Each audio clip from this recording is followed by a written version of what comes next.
Hello guys, here we are with another video. So today's topic is role of a customer while designing his house.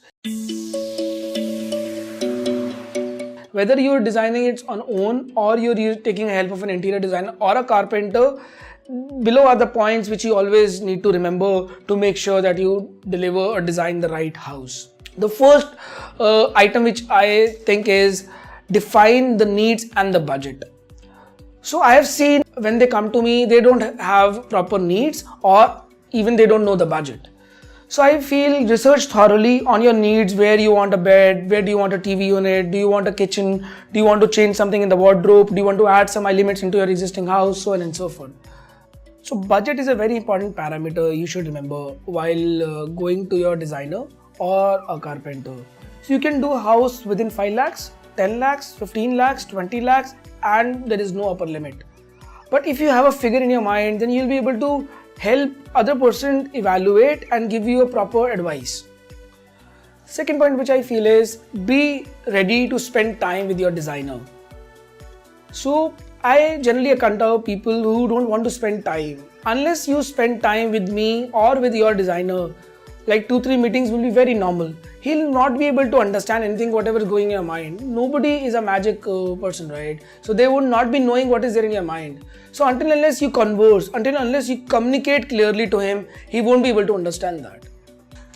Third and very important point, guys, clear your expectations. I often see people coming to me and they have zero expectations or they have probably highest level of expectations. So whether it's a timeline or a budget, it should be defined and discussed clearly with your designer. Fourth, do a background check. Always do a background check with your carpenter or your designer, because this will help you realize how much work he has done, how much he is capable enough. Will he be able to translate or define your ideas into reality or not? Continuing to the point, check the past experience. So try to meet his client or probably see his work over portfolio, over videos, over physical site visits. First try to get some experience what he has done. Guys, this is very important. Don't ignore suggestions given by your designer. I often see people ignoring suggestions. So until unless you hear your designer out, how will he define your place beautifully? Every person is not a bad person. So some people might you have encountered in the past which are bad, but just start fresh and start thinking what he is giving you on the plate, what he is suggesting you on the plate, and try to use your imagination to define your space.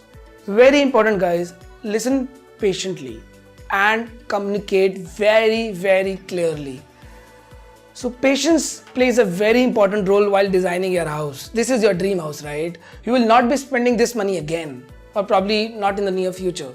So make sure that you listen and you communicate well. And guys, this is very close to my heart. Trust your designer.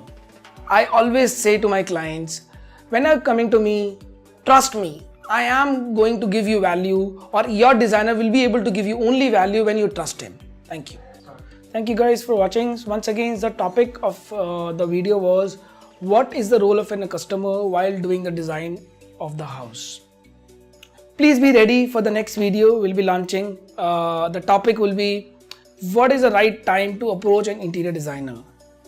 When do you seek out in the market and go and talk to people for designing your house?